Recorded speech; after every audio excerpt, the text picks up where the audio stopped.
Quite a lot of the time when it comes to Betfair trading, people don't really know where to start. There isn't really a nice simple strategy you can use from the off. You've normally got to research your teams quite a lot in depth before games go, and even then research doesn't always correlate to getting the trade right. You need to know how the market's going to move, you need to be able to predict what's going to happen next. There aren't really any strategies you can use that are just going to work without doing a huge amount of research and learning strategies in depth. And then you also can't really go the complete opposite way and just do set and forgets, because they're a bit more like bets, and then it's going to be a harder transition over across to Betfair trading. You want to be able to find a nice sweet spot where it's going to be a nice, not risk-free trade, but have very little risk when it comes to doing the trade. You want to be able to watch and learn how the markets adapt and how they grow and how they change throughout matches and games that are going on. So I think these two strategies that I'm going to show you today have a huge potential to just be a nice introduction to Betfair trading for yourself. They're not going to lose you a whole amount of money if it goes wrong. They're not going to make you a load of money if it goes right.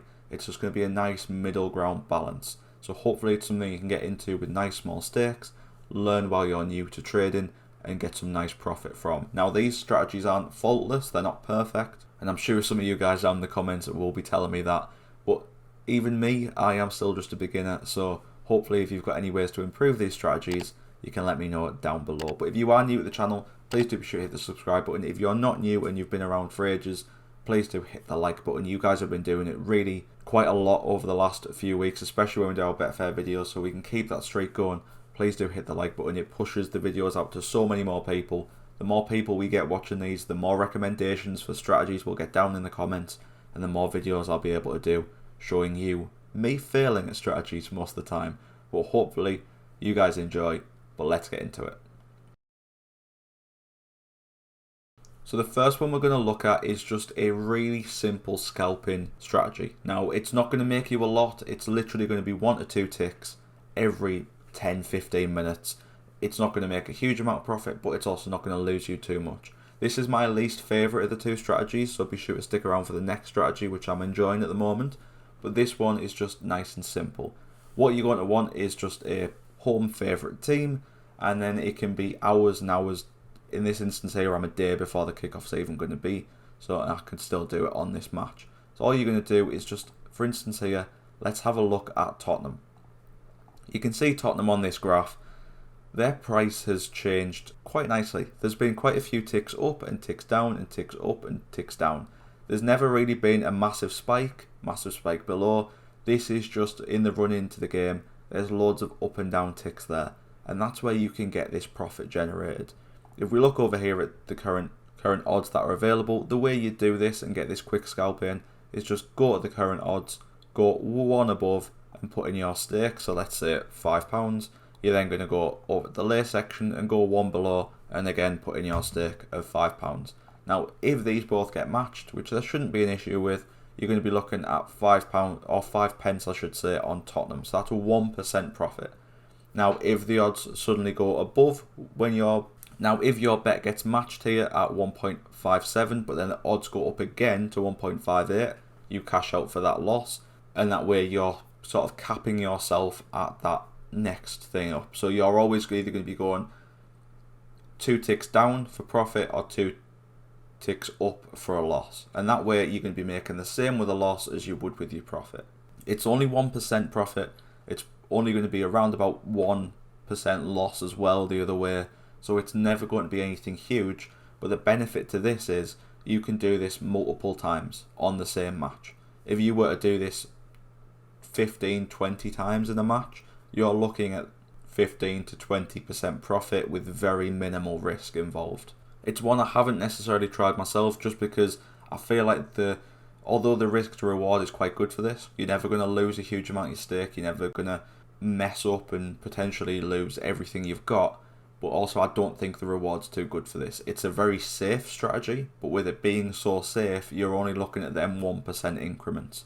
Yes, if you build these up and build these up, you're going to be looking at a nice return, and this is something that potentially you could get in with a higher stake. So for example, if you were someone who had bigger stakes and went in with 100 on both these, you can see that you're then looking at 98 pence profit or a 98 pence loss. But then again, that is also just 98 pence riding on Tottenham. That's worth noting there. If I just zoom in over here to make it a bit easier, that's 98 pence riding on Tottenham to win, not on the draw or Brighton. It's just a 98 pence free bet essentially. But then when you'd cash out on this, it'd be around about a little bit less than that 1%. But it is just a nice low risk strategy. It's one where you could build it up and get some nice profits. It's one where there's not too much at stake. But in the end, I do think there is better alternatives out there when it comes to scalping and just other simple strategies that you can use. So the next strategy I'm going to be talking to you about is tennis. Now I know quite a lot of people don't like tennis or horse racing strategies. They prefer just to stick with football. But personally, I quite like tennis strategies. You can make some nice quick turnaround profits. There's never really too much at risk because of how much the odds change when it comes to tennis. For instance, if we look at this tennis match over here, you can see the lowest the guy at the top's been is 1.03, which is where he's at now, and the lowest the guy at the bottom's been is 2.02, but the highest he's been is 26, the highest this guy's been is 1.97. So you can see the odds change quite drastically when it comes to tennis. This guy hasn't even won a set and is about to potentially lose here if he keeps going the way he is, but he's still been fairly low in the odds at 2.02. If we take a look at some of the other matches that are going on, you can see with a match like this where it's been 7-5, 7-5, this guy at the top's been as low as 1.27, this guy at the bottom's been as low as 1.1. So you can see just how often and quickly they change in tennis when it comes to the odds. So it means that it's going to be a bit more fast paced, there's going to be a bit more opportunities for profit, but along with that a bit more opportunities for loss. But when using this strategy, your losses are going to be capped, and your wins obviously as well as that are also going to be capped because of the way that you're adding that bit of insurance, but it is still a nice, simple, easy strategy. And the strategy is going to come into play when a match is around about this point. You're going to wait and see who wins the first set. Then, simple as ever, once they've won their first set, you're just going to lay them. So if this guy goes on to win his service here, he will win the set, 6-2, and then we would quite simply select his odds, lay him and put a tenner on. You're then going to wait for someone to break someone's service in the second set. Whoever's the first to do it, you will leave the trade. You either leave it at a profit or you will leave it at a loss. So if we get up some very quick research I've done on this, and by very quick I literally mean I've done 4 games so far. Don't worry, this is a strategy that is fairly new to me, and I'm going to be looking at this over the next month or two. So be sure to keep an eye out on the video that I'll be doing soon, where we'll have quite a comprehensive amount of trades on this, because I'm liking it so far.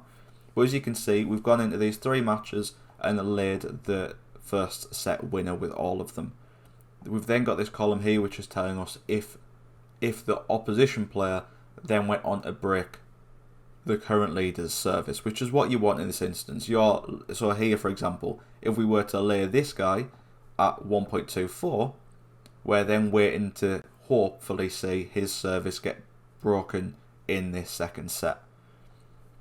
And that's what we've got here. So this guy initially didn't break the service. He had his service broke first. So we then would have left the trade at 1.05 odds, making a 49 pence loss or a 5% loss from that £10 stake.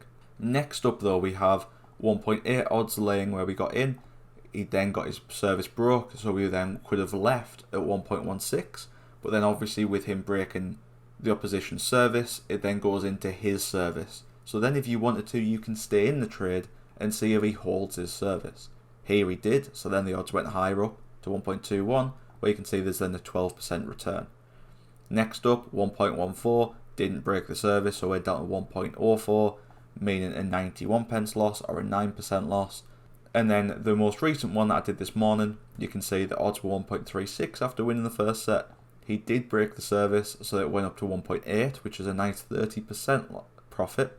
And then he didn't even hold his own set, but we still got a nice 7% profit if we were to have stayed in the trade. So you can see so far off these 4 trades we've done, we would have made 4% profit. Not a huge amount, but when you look at this, even if you're laying someone who's won the first set and then they go on to break the opponent's service, you're still only losing around that 5% mark, which is quite good for a losing trade. The fact that the odds are already so low when it comes to lay them, so for instance over here with this guy, he was at 1.24, there isn't much room for that player's odds to drop to really give you a big loss. And there is unlimited potential for their odds to rise and give you profit. So it's one where your exit point is up to you. You can either leave after the first break of service, you can maybe leave at the end of the second set. It's up to you when you're going to leave it. But the amount of potential loss you can get for this is limited with how low the odds are and how little there is for the odds to drop.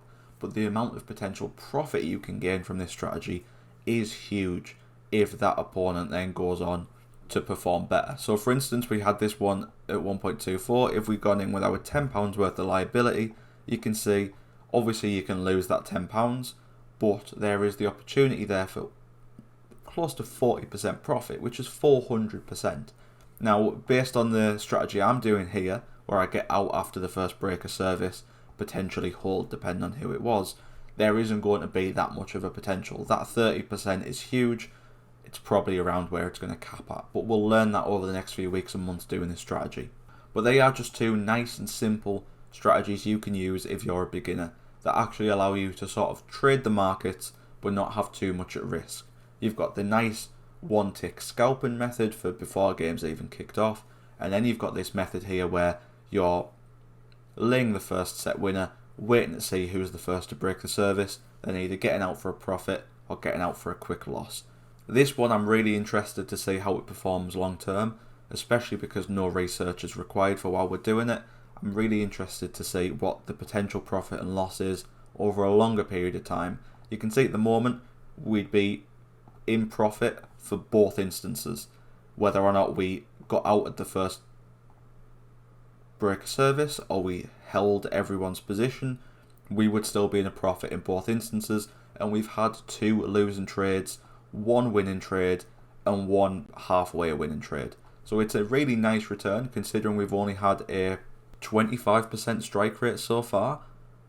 So it's not looking too bad on first impressions, but we'll hopefully get to learn that longer term. So if you haven't already, please do be sure to hit the like button and the subscribe button so you do not miss out on us trying that strategy for a longer period of time. If you've got any recommendations on how I can adapt that strategy, do let me know down below in the comments. I'm all ears at the moment for this one.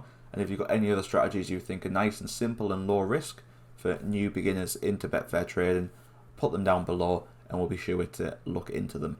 If you are completely new to Betfair trading, I've got some other videos on the channel, but I'd always recommend when it comes to Betfair trading that you do some additional research because I am just a beginner at the end of the day.